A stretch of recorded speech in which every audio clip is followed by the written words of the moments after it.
Do you remember when Netflix first started offering streaming services? It was 2007, and the pitch was very alluring. For just $9 a month, you could watch what you want, when you want, with unlimited streaming of your favorite movies and TV shows, entirely ad-free. At a time when cable TV was still the norm, this was an undeniably tempting alternative. Cable was clunky, it was expensive, costing between $50 and $100 a month, depending on which channels you wanted. It was riddled with ad breaks that were often as long as the shows themselves, and if you happened to miss the time when your show was playing, well, too bad, you missed it. So yeah, Netflix seemed revolutionary by comparison. But over time, things started to change. Prices increased year after year, the selection of content began to dwindle, and competitors started to pop up left and right, all of whom secured licenses for different shows and different movies, meaning that you'd most likely need to subscribe to multiple services in order to be able to watch everything you wanted to. And then most recently, they introduced advertisements for the less expensive plans. Now, nearly 20 years after streaming was first introduced as this groundbreaking technology slated to destroy cable TV, it has become exactly the same as cable TV, with the average US household spending nearly $70 a month on streaming services, many of which are chock full of ads. So remind me again how this is better? We've seen similar cycles with companies like Uber, who first hit the market as a more convenient and significantly cheaper alternative to taking a taxi, only for them to become equally or more expensive than a taxi, kind of defeating the entire purpose of them existing in the first place. And how about Airbnb? What started as an alternative to hotels where guests could have more space and amenities and enjoy the comforts of staying in an actual home at a more affordable price, eventually just turned into a price gouging competition where now you're charged cleaning fees but still expected to clean the place on your own, and consumables like toilet paper are rationed, safety is questionable at best, and we won't even get into what all of these short-term rentals have done to the housing market. And yeah, all of a sudden, staying at the Marriott doesn't sound so bad. What we are seeing is the bait-and-switch marketing strategy at work, and we're all falling for it. Tech startups appear out of nowhere, offer us accessible and affordable solutions to our everyday annoyances, and then once they've gotten their teeth in our veins and captured the market, they pull the rug on us and laugh all the way to the bank, knowing that most people will happily keep forking over their hard-earned dollar dues either way, and then the cycle repeats. So the question is, how did we get here? And also, why do we keep falling for this shit? To explain exactly why this is happening, we're going to break it down into 3 parts, starting with the bait. Every industry disrupting company starts with a carefully crafted story that is specifically designed to make them seem like the hero we've all been waiting for. Like their product or service is almost a moral necessity to defeat an archaic system that has been bogging us down and ripping us off for years. Tired of being overcharged by your cable company? Netflix is here to save the day. Tired of haggling with cab drivers or nervous about getting into a car alone with a complete stranger? Order an Uber with a few taps and see exactly who will be picking you up and how much the ride will cost you up front with no games. We heard similar promises from companies like Amazon Prime and DoorDash, who promised to make life better and easier and more convenient, all for a too good to be true price. And at first, they absolutely delivered on their promises. The value to dollar ratios were undeniably attractive. The app interfaces were sleek, and the companies were bending over backwards to kiss your feet and ensure that you have an A+ experience every time. And so we gobbled it up, but as the saying goes, all good things must come to an end. And boy, did they ever. Which brings us to part 2, the hook. So the 2 biggest draws to almost all of these services initially were the price and the convenience, or more specifically, how much convenience you'd get for the price. As I said, it felt almost too good to be true. And that's because it was. These startups all operate more or less the same way. At launch, they need to be able to offer something extremely affordable in order to set themselves apart from their predecessors and convince people to give them a try. So they start off by raising venture capital. Lots of it. And what exactly is venture capital? It's private equity, because of course it is. It's money pooled together from wealthy investors hoping to get in early on the next big thing and make a killing. Think about the show Shark Tank, for example.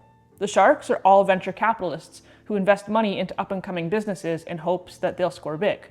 So companies like Uber, Lyft, DoorDash, Airbnb, Netflix, Spotify, Instacart, all those guys, they start by raising billions of dollars in venture capital before anyone has really even heard of them.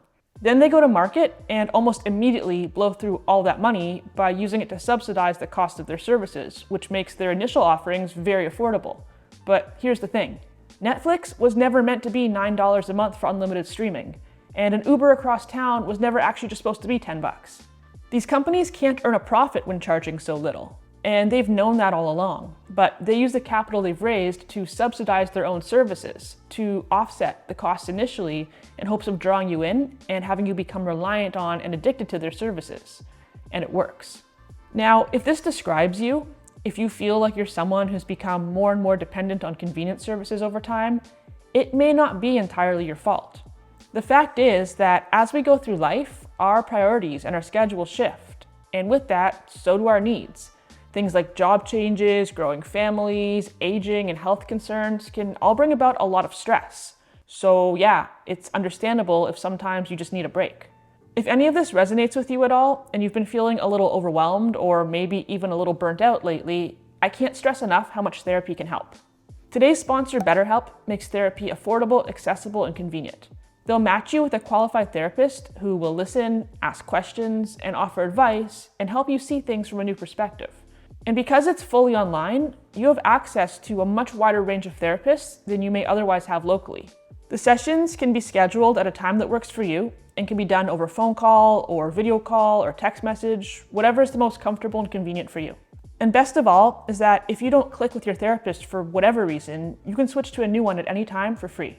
Head over to betterhelp.com/accordingtonicole or click the link below to get started with 10% off your first month of therapy.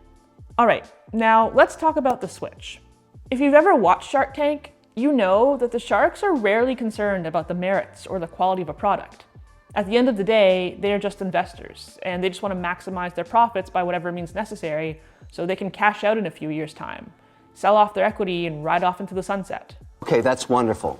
But how do I make money off depressed people? What happens to the company after that point is really of no interest to them. And as I've discussed in other videos in the past, this is the nature of private equity in general. So a year or two goes by, and now all these companies are huge.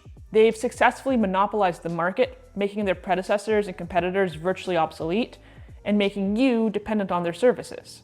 You've become so accustomed to just calling an Uber anytime you need to go anywhere. It's so convenient, it doesn't really even make sense for you to take public transit. And besides, it's only a few dollars more. Maybe you've started having your lunch DoorDash to your office every day so you don't have to interrupt your workflow when your tummy grumbles, and your productivity has been through the roof as a result. Hell, maybe you've even canceled your Costco membership because you don't really need it with 2-day Prime shipping at your fingertips for just $6 a month. But there's a problem. They've run out of venture capital money. They blew through all of it. And it's gone. But as I said, this wasn't an accident. This wasn't caused by poor business decisions. This was the plan all along. They set the bait of low prices and got you hooked on the novelty and convenience. And now it's time for them to start making money so their investors can get their ROI. So they make the switch.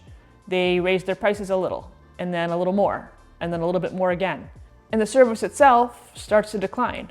Netflix goes from $9 to $10 to eventually nearly $20 a month, and they introduce ads to the platform and ban password sharing. Amazon Prime goes from $79 to $99 to now $139 a year, and your 2-day delivery is more like 4 days a lot of the time.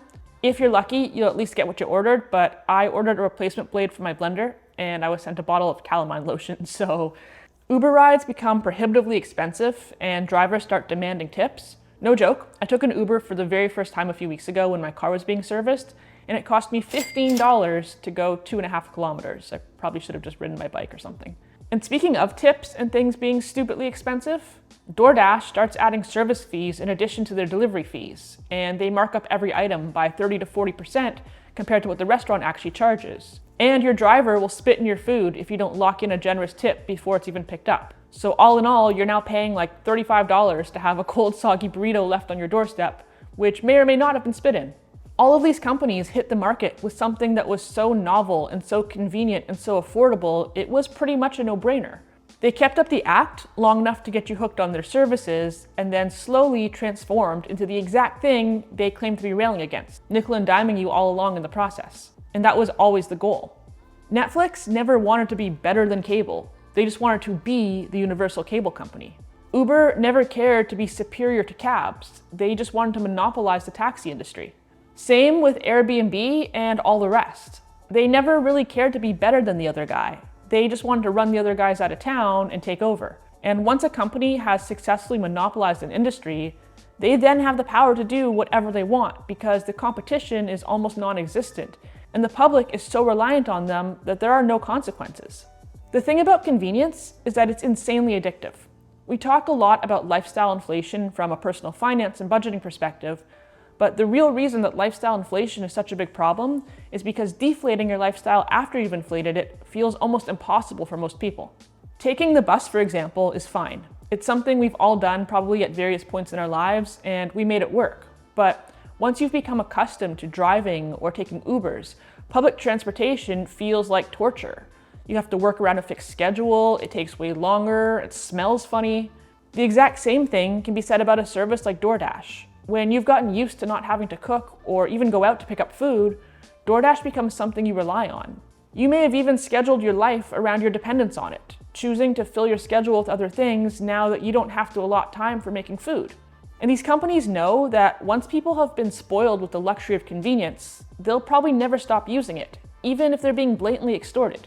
I've talked about this many times before, but I truly believe that all of this happens because most of us already have everything we need, and companies are no longer really able to innovate much as a result. So when there's nothing valuable left to invent, the next obvious step is just to infiltrate and monopolize on something that already exists. We've had credit cards for decades, but buy now, pay later services are way better and interest-free, except for when they're not. Car rentals have been around forever, but Turo is cheaper and more convenient, except that it really isn't. Hotels and motels have literally existed for centuries, but Airbnb is more comfortable and luxurious if you don't mind being spied on by property owners and having to do your own housekeeping while still paying for housekeeping. Hell, even IKEA has done the bait and switch, starting out as a place where you could buy furniture at a super affordable price if you were willing to pick it up and assemble it yourself. But now it's not even cheap anymore, yet we're still spending our weekends fighting crowds and building bookshelves because we've gotten used to it. Like this cabinet right here I got at IKEA, and it cost me $600. Actually, now they sell it for $700. And you might be wondering why on earth somebody would pay $600 or $700 for a mass-produced, build-it-yourself particle board cabinet. And the answer is, I don't even know, but apparently I did, and a lot of other people have too. It's kind of just where we're at now. I say all of this not to tell you that you shouldn't take Ubers or watch Netflix or shop at IKEA, but just to point out that corporations are not your friend. They never have been, and they never will be. They're not there to do you a favor or give you a good deal. If you genuinely get value from these products and services, and you can truly afford them, go nuts, I guess. But I think it's important to be aware of the ways that we're being constantly squeezed by these companies at every opportunity, and know that there does come a point where the price they charge becomes disproportionate to the value they offer. Also, keep in mind that despite the underdog narratives that they like to lean on, by and large, these companies are not reinventing the wheel or innovating anything at all. And with multi-billion-dollar valuations, they can hardly be called underdogs. As always, they're just corporations being run by tech and finance bros, colonizing legitimate industries, flushing people out of their careers, and in many cases, turning them into gig work, just so that they don't have to assume liability or actually employ people and give them things like job stability and dependable salaries and health insurance. Meaning that while Uber drivers and Instacart shoppers are working tirelessly, often for less than minimum wage, investors like Gary Vaynerchuk and Kevin O'Leary are just getting richer off their backs. Isn't that how it always goes? If you like this video, like the video, subscribe for more. You can follow me on Instagram at according_to_Nicole. And let me know in the comment section down below if you use these services and if you think that they provide good bang for your buck. If you feel like there's something that you're addicted to now and maybe just can't get away from, or if you genuinely think that they're worth the money you spend. Really interested to hear your thoughts as always. Other than that, thank you guys so much as always for watching. Take care, and I'll see you next time.